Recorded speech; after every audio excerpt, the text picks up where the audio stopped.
डर एक एहसास में आपका स्वागत है। इस चैनल पर आपको सुनने को मिलती हैं डरावनी और सच्ची भूतिया कहानियाँ। अगर आपको ऐसी ही वीडियोस देखना पसंद है तो हमारे इस चैनल को सब्सक्राइब करना ना भूलें। तो अब बढ़ते हैं आज की कहानी की ओर।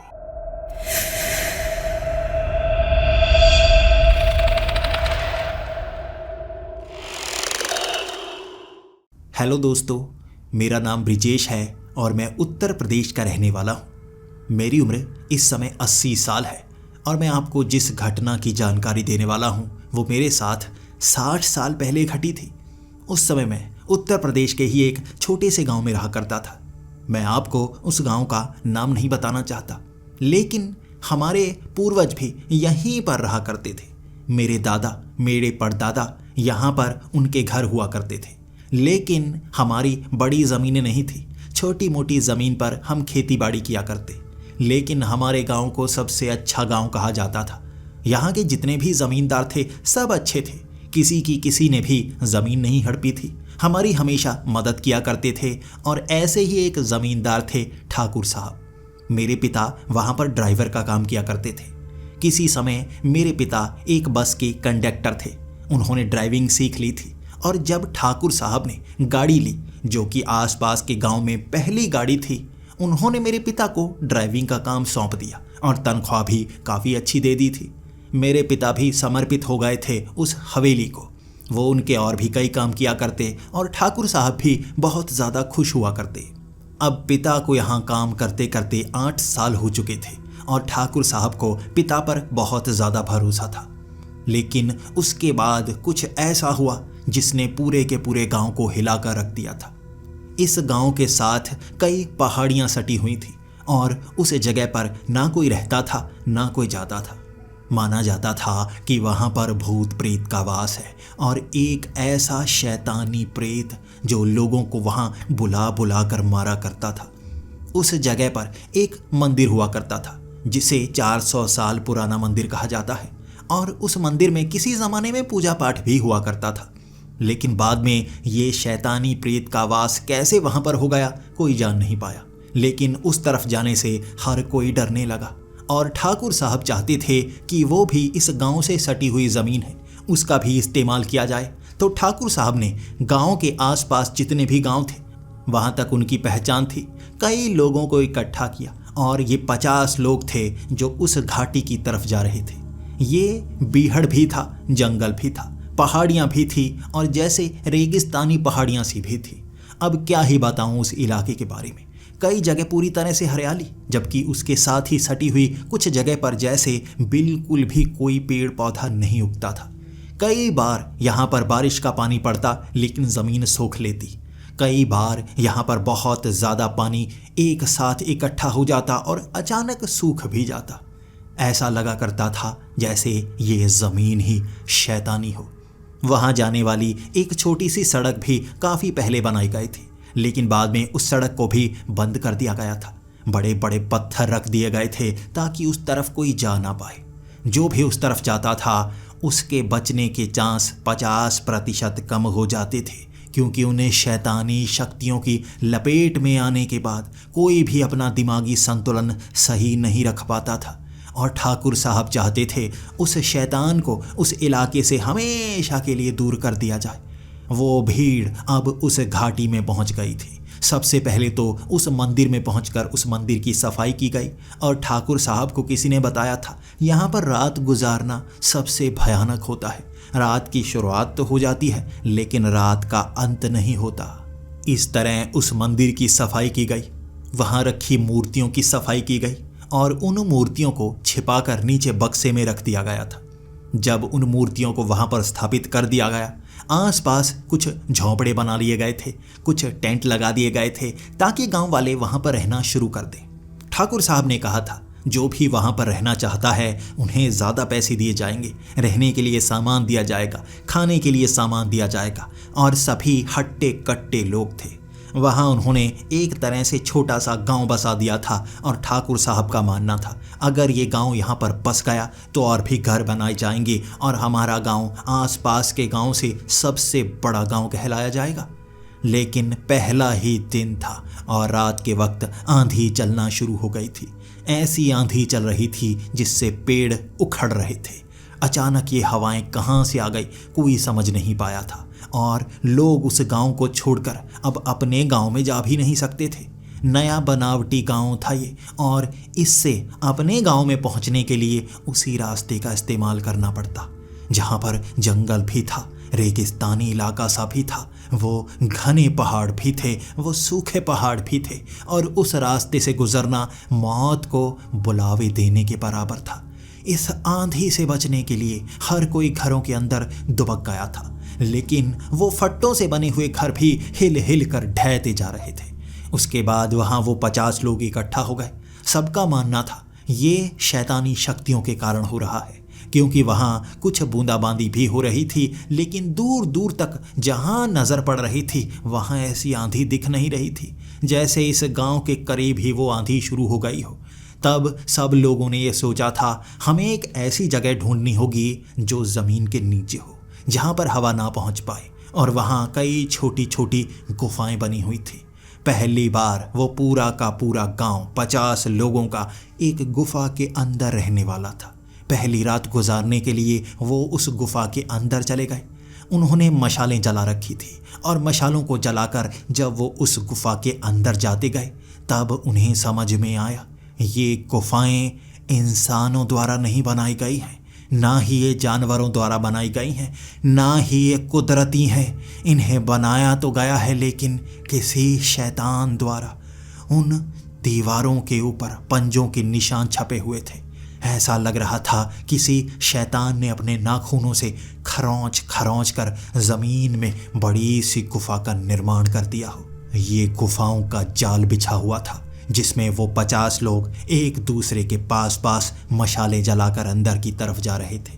कुछ ही अंदर तक गए थे जहां हवाएं उन्हें तंग नहीं कर रही थी और 50 लोगों को वो भारी सी आवाज़ सुनाई दी थी। ऐसा लग रहा था जैसे कोई गुर्रा रहा हो। ये भारी आवाज़ गूंज गूंज कर दोबारा कानों में पड़ रही थी। ऐसी आवाज़ों ने सबको डरा कर रख दिया। वो कहानियाँ सबको याद थी। यहाँ पर कोई रहता है जिसके पास शैतानी शक्ति है और यहाँ आने वाले को वो जिंदा नहीं छोड़ता। हर किसी के दिमाग में वो बातें चल रही थी और तभी उन्हें नज़र आया वो भालू नुमा इंसान। वो इंसान ही था जिसका कद 8 फुट के करीब होगा। उसके शरीर पर बाल ही बाल थे। उसके बड़े बड़े दांत निकले हुए थे और मोटा सा नाक था। उसके मुंह पर भी बाल आए हुए थे लेकिन चमकदार लाल आंखें। उसके बाल लहरा रहे थे और उसके शरीर से हवा निकल रही थी। वो जब भी कदम रखता ऐसा लग रहा था जैसे गुफा में भूकंप आ गया हो। तब वहाँ वो 50 लोगों में आधे तो डर चुके थे जो बाहर निकलना चाहते थे। भगदड़ मच चुकी थी और वो उन सब के सामने था। कुछ लोगों ने हिम्मत दिखाई थी ताकि वो उससे लड़ सके, लेकिन वो फौलादी शरीर था। उनके द्वारा फेंके गए पत्थर, वो जलती हुई मशालें उसके ऊपर मारना, उस पर कोई असर नहीं हो रहा था। लेकिन उसका शरीर इतना तगड़ा था, उसके द्वारा दिया गया एक धक्का हर किसी को उड़ाकर पीछे फेंक देता। उसके द्वारा लगाई गई एक चमाट कई की कालों को फाड़ चुकी थी, कई के जबड़े हिला दिए थे। वो उसका मुकाबला नहीं कर सकते थे। ये एक शैतान था फौलादी शरीर वाला और वो धीरे धीरे चलकर उनके करीब आता, उन्हें पकड़ता और पटक पटक कर बेहोश कर देता। 50 लोग थे वहाँ पर और 7-8 इस तरह जख्मी हो चुके थे। तो सबने सोचा सबसे पहले गुफा से बाहर निकलना होगा ताकि इससे बचा भी जा सके। तब उन्होंने उन लोगों को उठाया जो बेहोश हो चुके थे। सब लोगों को वहाँ गुफा से बाहर लाया गया और जैसे ही वो गुफा से बाहर आए वो आंधी नहीं थी, वो बवंडर सा था जो वहाँ गोल गोल घूम रहा था। लेकिन वो बवंडर आसमान से नहीं आ रहा था, ये ज़मीन से उठ रहा था। ऐसा कुदरत के खिलाफ ही माना जाएगा। हमें पता है बवंडर कैसे आते हैं, लेकिन वहाँ पर जो था हर किसी की आंखों के सामने जैसे भ्रम सा था। और वो उस गुफा से जब बाहर आया था वहाँ हर किसी के चेहरे पर परेशानी नज़र आ रही थी। हर कोई घबराया हुआ था और उससे कोई मुकाबला नहीं कर सकता था। हर किसी ने भागने की कोशिश की और वो पकड़ पकड़ कर लोगों को पीटता रहा। ये एक भयानक नज़ारा था, लेकिन एक इंसान ने समझदारी दिखाई थी।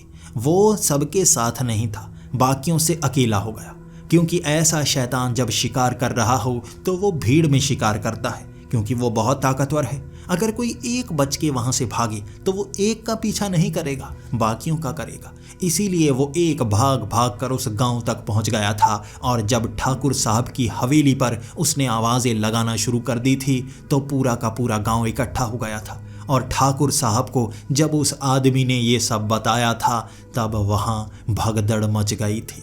भीड़ इकट्ठा हुई थी, 1100 लोग इकट्ठा कर लिए थे ठाकुर साहब ने एक ही घंटे में, और वो 1100 उस छोटे नए बनावटी गांव की तरफ बढ़े थे। उस रास्ते से इतनी भीड़ जा रही थी कि डर किसी को नहीं लग रहा था, लेकिन जब उन्होंने बेहोश पड़े वो 50 लोग उस नए गांव में देखे, हर किसी के चेहरे पर खौफ था।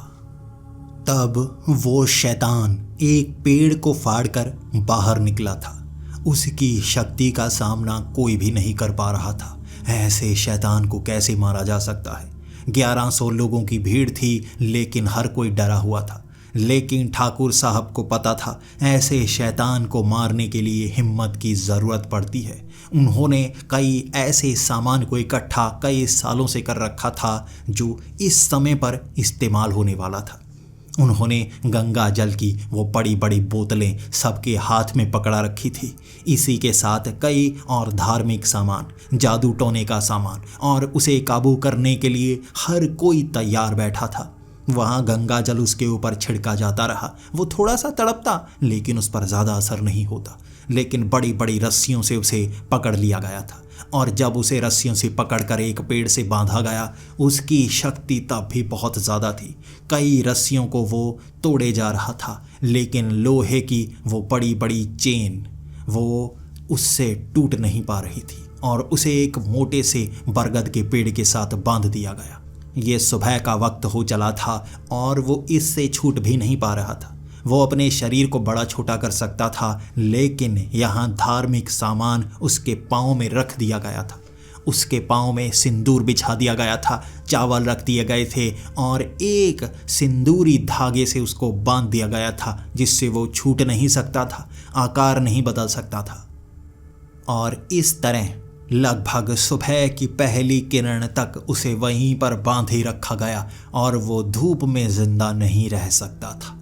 यही उसकी कमज़ोरी थी, और उस बरगद के पेड़ के ऊपर से पड़ रही वो धूप की किरणें उसके शरीर को जला रही थी।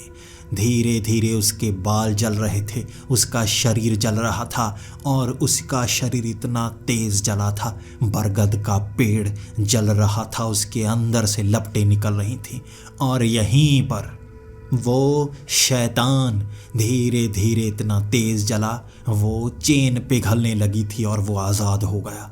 तब वो वहाँ से भागना चाहता था, और किसी न किसी को तो रोकना था। ठाकुर साहब को लगा था कि वो उसे रोक सकते हैं, लेकिन उसके पास इतनी शक्ति थी कि ठाकुर साहब उसे रोक नहीं पा रहे थे, और वो धीरे धीरे मर रहा था, पिघल रहा था, उसके शरीर की राख बन रही थी, और उसे वहीं पर रोक कर रखना था। अगर वो कुछ हिस्सा भी अपना बचा लेता तो उसे हमेशा के लिए ख़त्म नहीं किया जाता।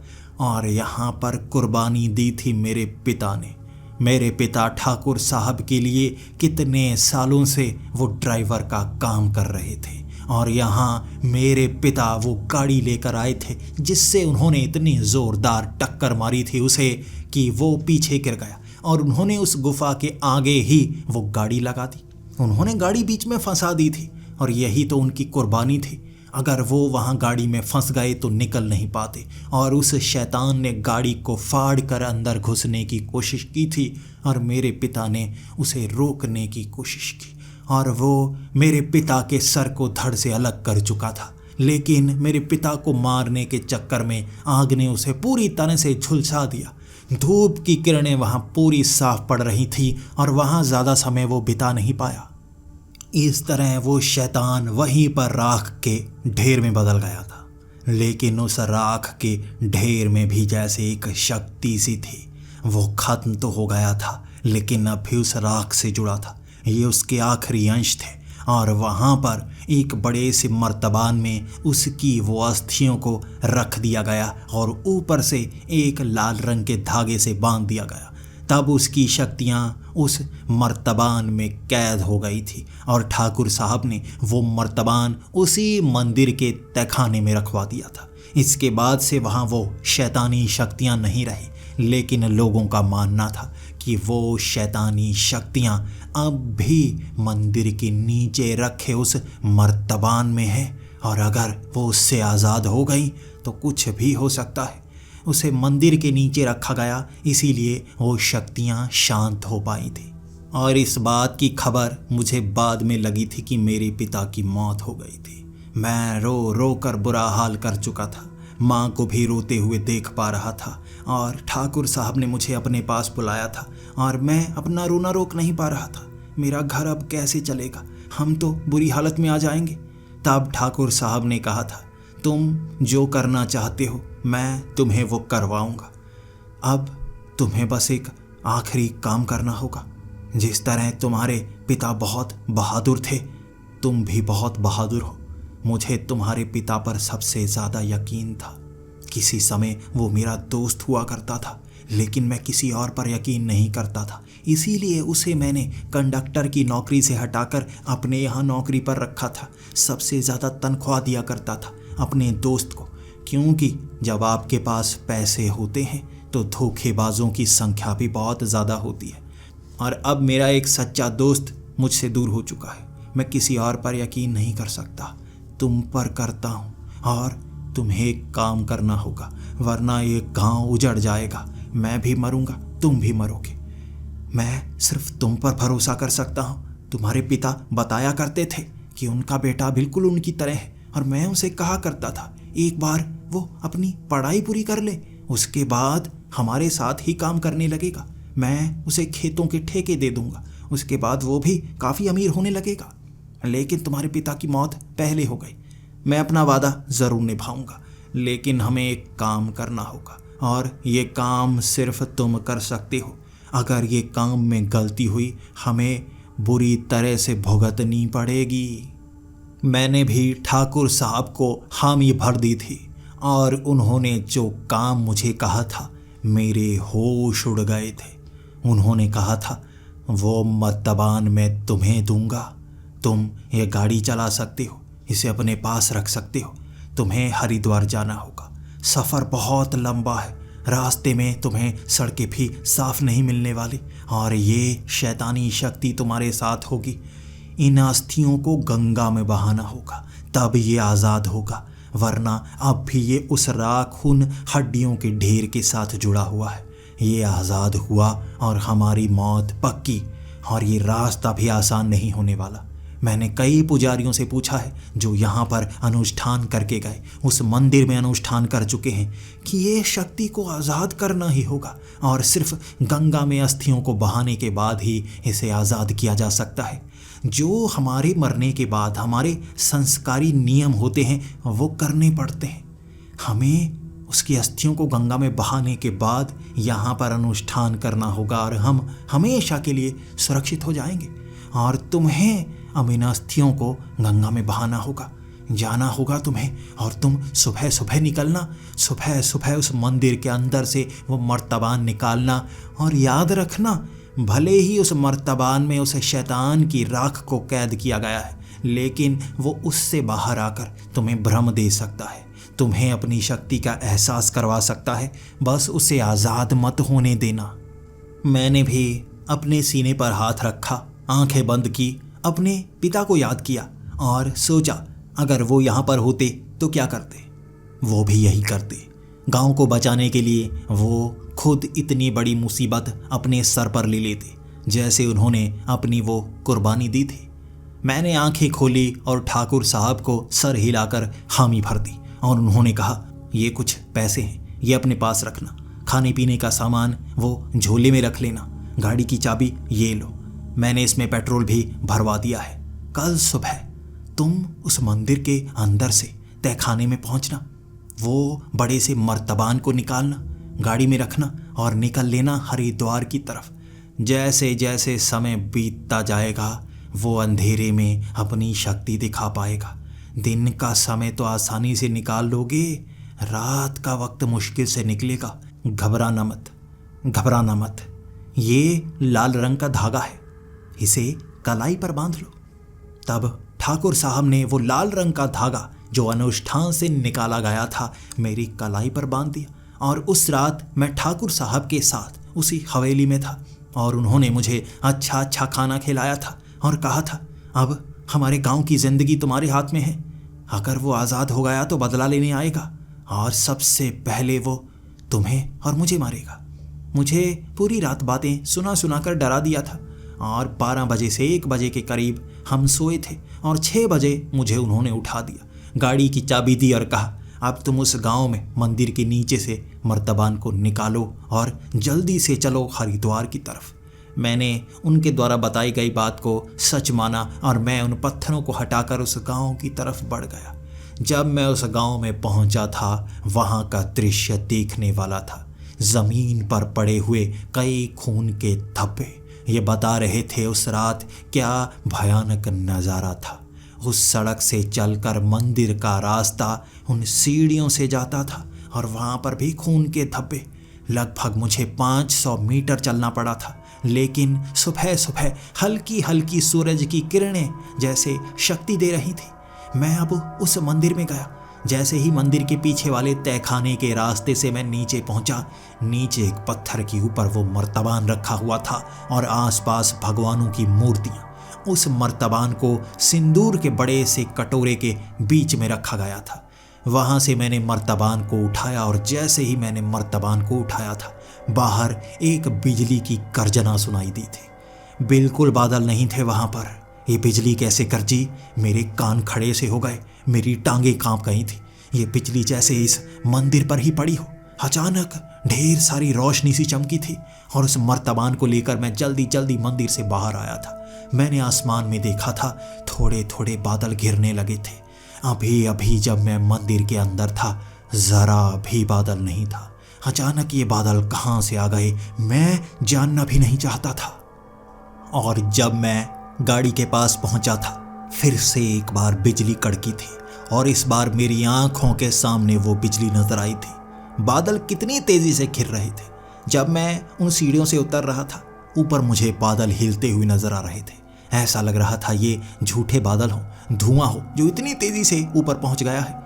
वहाँ जैसे शाम का माहौल हो गया था। सुबह सुबह वो सूरज की किरणें भी नजर नहीं आ रही थी। हल्की हल्की हवा चलनी शुरू हो गई थी और जो बिजली कड़की थी आंखों के सामने, वो मंदिर के उस गुंबद पर पड़ी थी। वो धमाके की आवाज़, ऐसा लग रहा था परमाणु बम का धमाका हो। उसने मेरे कान के जैसे पर्दे ही फाड़ दिए थे। मैं ज़मीन से उछल गया था। जब बिजली इतने करीब पड़ती है आप डर जाते हैं, दिल की धड़कन तेज़ हो जाती है। और हाथ में अगर ऐसा शैतानी मर्तबान हो जिसमें अस्थियां हों, एक शैतान की, जिंदा शैतान की अस्थियां, मैं बस बार बार मर्तबान को देखता और जल्दी से गाड़ी में बैठ गया। मैंने चाबी घुमाई और वो गाड़ी स्टार्ट होने का नाम नहीं ले रही थी। मैं सेल्फ मारता जा रहा था। मेरे पिता ने मुझे ड्राइविंग सिखाई थी। इस गाड़ी को मैं पहले भी चला चुका था। जब भी मेरे पिता इस गाड़ी को लेकर घर आया करते थे, मैं इसमें बैठकर मैं अपने पिता की तरह गाड़ी चलाने का जैसे नाटक किया करता था। और एक दिन मेरे पिता ने पकड़ा था और मुझे गाड़ी सिखाई भी थी। धीरे धीरे हफ्ते में 1-2 दिन मैं गाड़ी चलाया करता था, लेकिन कभी ठाकुर साहब को मेरे पिता ने भी नहीं बताया था। आज मैं ऐसी गाड़ी को चला रहा था जिसे शायद मैं सैकड़ों बार थोड़ा थोड़ा चला चुका था, लेकिन अब ये गाड़ी चल नहीं पा रही थी। मैं सेल्फ मारता रहा लेकिन गाड़ी चल नहीं रही थी और ऊपर से घिरते हुए वो बादल मुझे डराए जा रहे थे। अचानक ही मैंने सेल्फ मारी और गाड़ी स्टार्ट हो गई। मैंने गाड़ी इतनी तेज़ भगाई थी कि मैं वहाँ पर रुकना नहीं चाहता था। बादलों को पीछे छोड़ मैं अपने गांव तक पहुंच गया था और जैसे ही मैं गांव में ठाकुर साहब की उस हवेली के बाहर उस गाड़ी को लगा चुका था, मैं अंदर जाकर ठाकुर साहब को बता रहा था कि मैं जाने वाला हूं। मेरे हाथ में वो मर्तबान देखकर ठाकुर साहब की कांपती हुई टांगें उस धोती के अंदर भी मुझे दिख रही थी। वो धोती हिल रही थी, टांगें कांप रही थीं और उनके पैर उखड़ रहे थे ज़मीन से। आंखें फटी की फटी रह गई थी। वो कह रहे थे, जल्दी से चलो, जल्दी से जाओ, समय कम है, जल्दी जाओ, सफ़र बहुत लंबा है। मैं जैसे ही हवेली से बाहर निकला था गाड़ी में बैठने के लिए, ठाकुर साहब भी मेरे साथ साथ ही आ रहे थे और उनकी नज़र भी जब आसमान की तरफ पड़ी, वो उस नए गांव के ऊपर से बादल जमावड़ा बनाकर अब इस गांव के ऊपर पहुंच गए थे।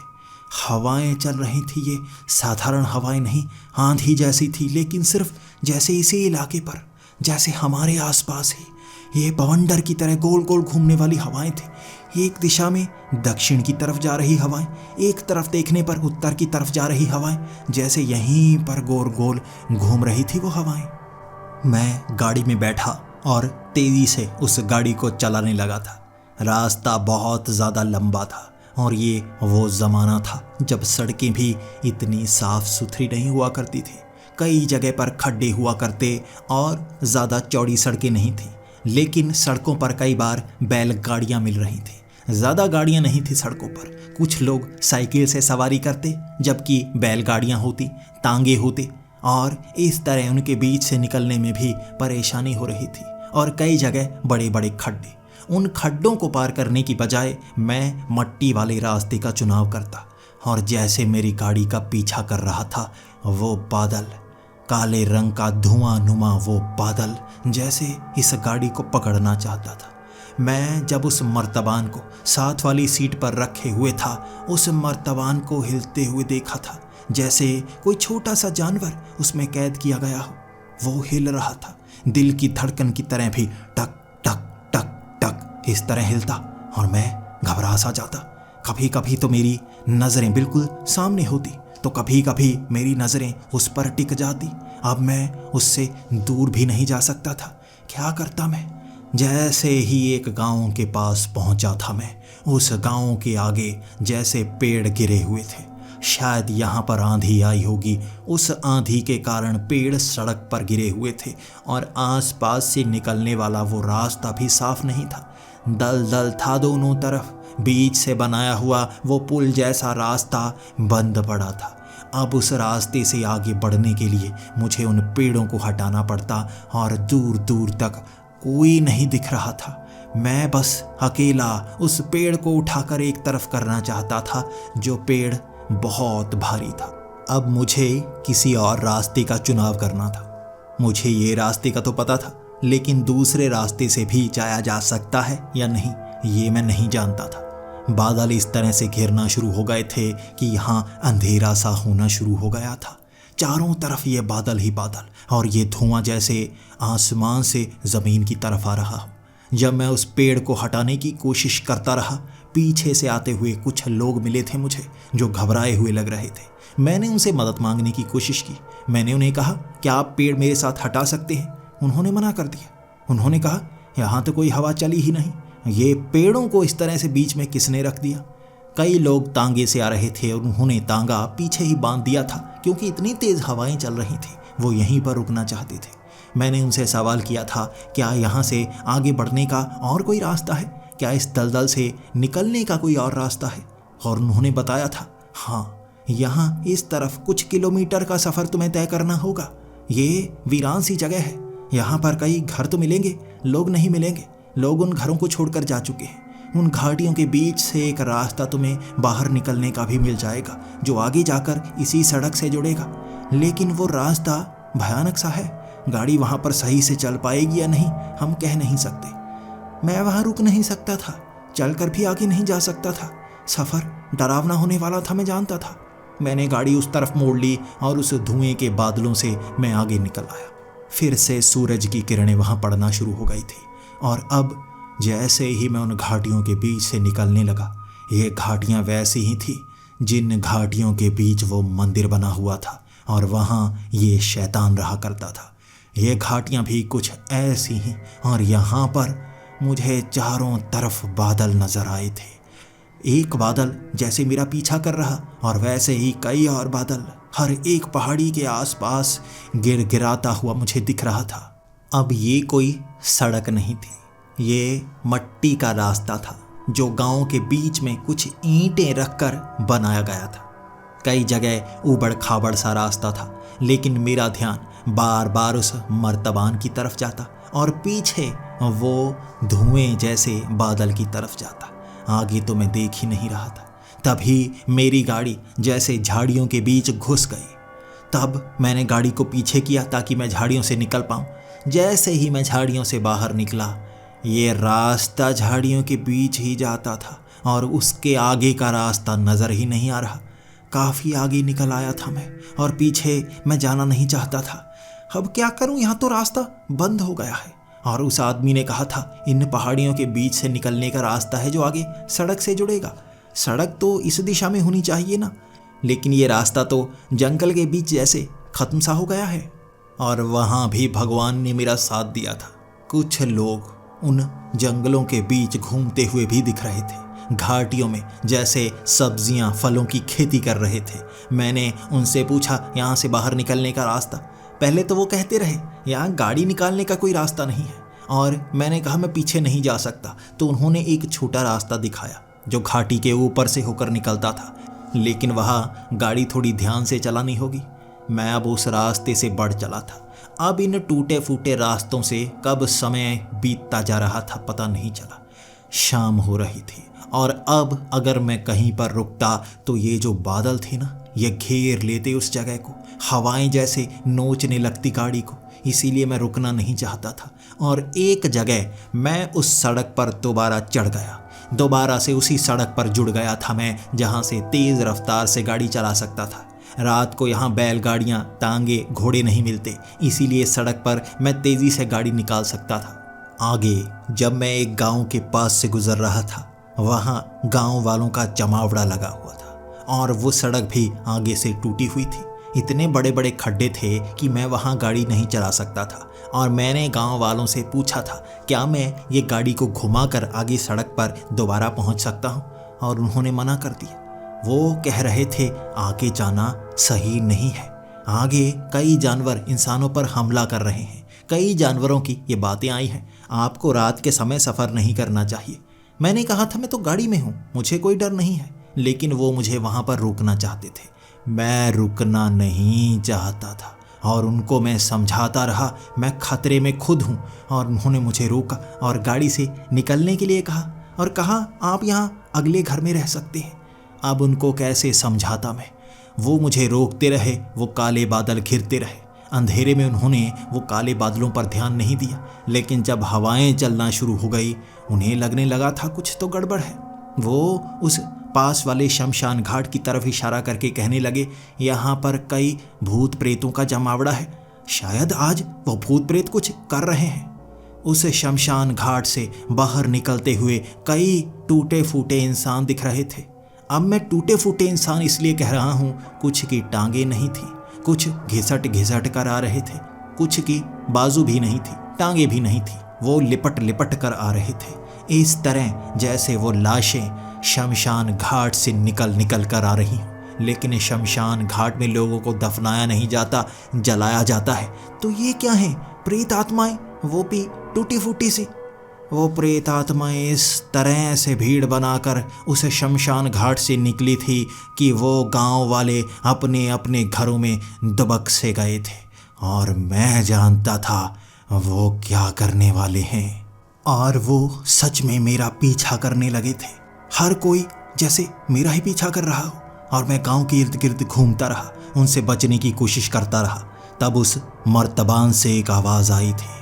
उस मर्तबान में सिर्फ राख थी और अस्थियां थी, और आवाज़ ऐसे आई थी जैसे कोई जिंदा शैतान हो।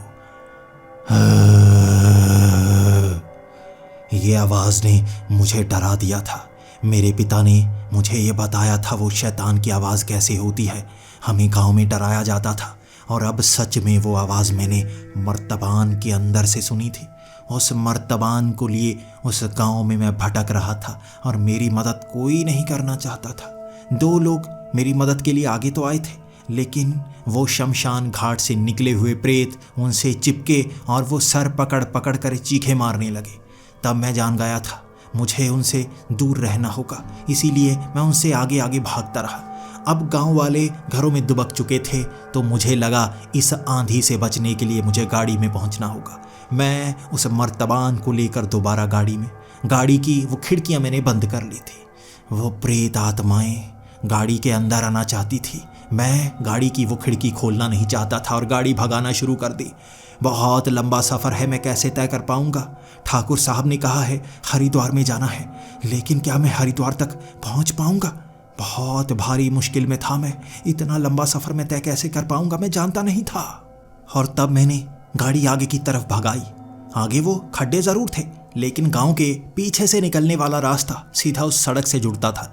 जैसे ही मैंने सड़क तक वो गाड़ी पहुंचा दी, गाड़ी मैंने भगाना शुरू कर दी। अब भी उसमें पेट्रोल बहुत था, क्योंकि सफ़र मैंने ज़्यादा लंबा तय नहीं किया था। 60 से 70 किलोमीटर का सफ़र तय किया होगा मैंने, और यहाँ मुझे इतनी रुकावटों का सामना करना पड़ रहा था। क्या बताऊँ मैं बस वहाँ से निकलने की कोशिश करता ही जा रहा था। और ये अंधेरे में वो बादल पीछे नज़र भी नहीं आ रहे थे, लेकिन हवाएं जो पीछे चीज़ों को उड़ा रही थीं, पत्तों को उड़ा रही थी, वो दिख रही थी मुझे। गाड़ी में मैं क्या करता, उस मर्तबान से नज़रें नहीं हटा पा रहा था मैं। तभी एक कोहरे की चादर ने जैसे सड़क के इर्द गिर्द इलाके को घेर लिया हो। ये कौन सा इलाका था जहाँ ऐसी कोहरे की चादर आ गई हो? वो कोहरा इस तरह फैला हुआ था, वो धुंध जैसे सफ़ेद धुएं की तरह थी, और वो धुआं गाड़ी के अंदर भी आया हुआ था। मैं पिछली सीट तक पर देख नहीं सकता था, धुआं गाड़ी में ऐसा था। उस कोहरे की चादर को चीरता चीरता भी मैं बहुत आगे तक निकलता जा रहा था।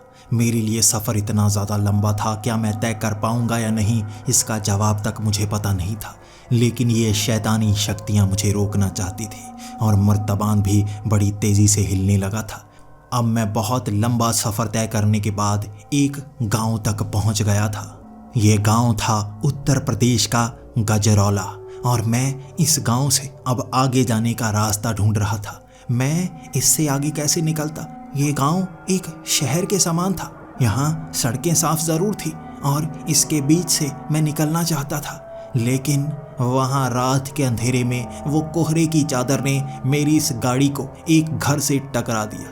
मट्टी की ईंटों से बना हुआ वो घर जैसे दीवार में मेरी ये गाड़ी घुस गई थी, और वहाँ निकल कर आए कुछ लोग मुझे पीटना चाहते थे। लेकिन गाड़ी को देखकर वो डर गए कि मैं तो अमीर हूँ, इसलिए उन्होंने पहले तो मेरी खोज खबर ली, मैं ठीक हूँ या नहीं।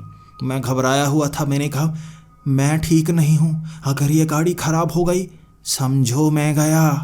वो जानना चाहते थे क्यों। मैंने कहा ये जो मेरे साथ है, मैं हरिद्वार जाना चाहता हूँ। ये शैतानी अस्थियाँ हरिद्वार में बहानी होंगी, वरना यहाँ मौत मिलेगी, मौत। वो घबरा गए थे, और मेरी किस्मत तो देखिए, एक पंडित जी का घर था, और उसने उस मर्तबान को देखते ही कहा, आप हरिद्वार क्यों जाना चाहते हैं? अस्थियां को गंगा में बहाया जाता है, और यहाँ पास में ही तो गंगा है। वो गाड़ी बंद पड़ चुकी थी, और वो आंधी जैसे चीर रही थी दीवारों को, और वहाँ ज़मीन से निकलने वाले हाथ दिखने लगे थे। वो हाथ गाड़ी के अंदर से निकल रहे थे, और वो पंडित जी घबराए नहीं, कहने लगे 8 किलोमीटर यहाँ गंगा नज़दीक ही है। इन अस्थियों को वहाँ पर बहाना होगा, और मैं मंत्रों का जाप करूँगा। चलो मेरे पास एक साइकिल है, जल्दी से बैठो इस साइकिल के पीछे। पंडित जी साइकिल चला रहे थे, और मैं उस मर्तबान को पकड़े हुए साइकिल के पीछे बैठा, बस उन्हें सिर्फ देख सकता था। वो आंधी जैसे हमें रोकना चाहती हो। वो बादल घिर रहे थे, इस कारण एक जगह हम रुक नहीं सकते थे। और पंडित जी जब उस साइकिल को चला रहे थे, तो उस धुएं की चादर में अजीब अजीब चेहरे नजर आ रहे थे। उनकी बाजुएं छीली जा चुकी थी, खून निकल रहा था, और वो साइकिल चलाते हुए कहे जा रहे थे, सच तो बताओ, ये किसकी हैं अस्थियां? इतनी शैतानी और रूहानी शक्तियां कभी नहीं देखी जो रोकना चाहती हैं कि इन अस्थियों को बहाया ना जाए। क्या ये जिंदा हो सकता है? इसीलिए तो इसे बहाने से रोका जा रहा है। ये कैसा शैतान है? वो साइकिल चलाते चलाते वो पुजारी जी मुझे बताते भी जा रहे थे, ये शक्तियों को तुमने मारा ज़रूर है, लेकिन वो आज़ाद नहीं हुई है, नया शरीर ढूंढ रही हैं। मैंने कहा, लेकिन किसी शैतान को, किसी इंसान को मार दिया जाए वो खत्म हो जाता है ना। तो पुजारी जी ने कहा, नहीं, रक्त बीज का नाम सुना है? एक ऐसा राक्षस था जिसे जब भी मारा जाता उसका जो रक्त जमीन को छूता तो और राक्षस बन जाते, उसे मारा नहीं जा सकता था। तब माँ काली ने उसे मारा भी था और उसके रक्त को पिया था, तब जाकर उसका अंत हो पाया था। वो तो बहुत शक्तिशाली एक राक्षस था, लेकिन हमारी दुनिया में कई ऐसी शक्तियाँ भी हैं जो खुद को जिंदा कर सकती हैं। ये भी उनमें से एक लग रही है, तभी तो इसकी अस्थियों को भी कोई छोड़ नहीं रहा है। ये प्रेत धुआं पीछा कर रहा है। ये धुआं आंधी बनकर बस इन अस्थियों को हवा में ले जाने की कोशिश करेगा और एक नए रूप में जिंदा कर देगा। इन अस्थियों को गंगा में बहाना होगा, वरना ये जिंदा हो सकता है। ये शक्ति जिंदा होकर सबसे पहले बदला ही तो लेगी। और यकीन कीजिए, जब हम उस नदी के बेहद करीब थे तब आसपास वो भीड़ लोगों की नहीं, मुर्दों की थी जो हमें रोकने के लिए खड़ी थी। उस भीड़ में पंडित जी ने वो साइकिल घुसेड़ डाली और वो हमें पकड़ पकड़ कर नोचने की कोशिश कर रहे, लेकिन मैं मर्तबान को सीने से चिपकाए हुए उनको धक्का देकर आगे बढ़ रहा था। और अब हमारी साइकिल भी एक तरफ फंस रही थी। हम साइकिल अब भी चलाना चाहते थे। पंडित जी उन्हें धक्का देने लगे और मैंने वो हैंडल को पकड़ लिया। इस तरह वो साइकिल चला रहे थे और हम उस भीड़ को चीरकर आगे निकले, लेकिन आगे भी वो भीड़ रोकने के लिए, और ये प्रेतों की भीड़ थी जो एक बड़े पत्थर को सामने रखे हुए हमें गिराने के लिए थी। सामने गंगा नदी साफ दिख रही थी और रुकने का समय नहीं था। वो आंधी, वो पवंडर आगे ही था और उसमें हम जाते तो ये मर्तबान हाथ से ज़रूर ही निकल जाता। और वहाँ पंडित जी ने वो बहादुरी दिखाई थी। वो पत्थर इस तरह चढ़ाई सा बना हुआ था कि पंडित जी ने साइकिल तेज कर ली। अब थोड़ा सा उतार आया और इतनी तेज साइकिल, वहाँ उन्होंने वो स्टंट सा मारा था। वो बवंडर के बीच से हम दोनों साइकिल के साथ ही गंगा नदी में गिरे थे और गिरते ही मैं तो गोते खाने लगा था। सांस नहीं आ रही थी और पंडित जी की बस आवाज़ सुनी, मर्तबान को खोल दो, मर्तबान को खोल दो। उस अंधेरे में पानी का बहाव ठीक ठाक ही था और मैं थोड़ा सा खींच रहा था। मैंने बस मर्तबान को खोला और उसके बाद वो आंधी जैसे आँखों को चीरना चाहती थी। काला धुआं गंगा नदी में समाता गया मेरी आंखों के सामने। वो मर्तबान के अंदर की सारी अस्थियां मैंने गंगा में बहा दी थी और मर्तबान भी गंगा में बहा दिया, लेकिन अब मुझे सांस नहीं आ रही थी। मेरे मुंह में पानी भर रहा था और मुझे पंडित जी ने बचाया था, क्योंकि उन्हें तैरना आता था, वरना ऐसे शैतान के साथ हमारी जिंदा लाश को ही बहा दिया जाता। अस्थियां तो मिलती ही नहीं ना। इस तरह हम दोनों बाहर आए थे और वहाँ पंडित जी निराश थे कि उनकी साइकिल पानी में बह चुकी है। और मैं उन्हें कह रहा था, साइकिल की परेशानी नहीं है, वो तो ठाकुर साहब नई ले देंगे, लेकिन जो आपने बहादुरी दिखाई है वो काबिले तारीफ़ है। हम बहुत समय बातें कर पाए थे क्योंकि आज़ादी का अनुभव हो रहा था। कोई धुआं नहीं, कोई शैतान नहीं, आज़ादी मिल गई थी उस शैतान से। उसके बाद उस गाड़ी को ठीक करने के लिए कोई मैकेनिक नहीं मिला था, लेकिन गांव वालों ने पास में ही एक बस कंडक्टर से गाड़ी को ठीक करवाया। उसके बाद वो गाड़ी चलने लायक हुई और मैं अपने गांव पहुंचा। उस पंडित जी के लिए सबसे महंगे वाली वो साइकिल ठाकुर जी ने पहुंचा दी थी और वो खुश थे। मैं वो काम कर पाया जो अधूरा रह गया था। आपको बताया ना मैंने, 60 साल पहले हुआ था ये, और अब मेरी उम्र 80 साल है। मेरी ज़बान अब कांपती है कहानियाँ सुनाने के लिए। मेरे पोते अब भी कहते हैं, दादाजी कोई और कहानी सुनाइए ना, आपके पास भूतों की कहानियाँ बहुत होती हैं। मैं ये कहानी अंत में सुनाता हूँ और ये वो बार बार सुनने की चाह रखते हैं। वो कहते हैं ऐसी और कहानियाँ सुनाइए ना, और मैं कहता हूँ भगवान का शुक्र है, ऐसी सच्ची कहानी मैं सिर्फ एक ही जी पाया हूँ। अगर ऐसी घटनाएं बार बार होती मैं जिंदा थोड़े ना होता।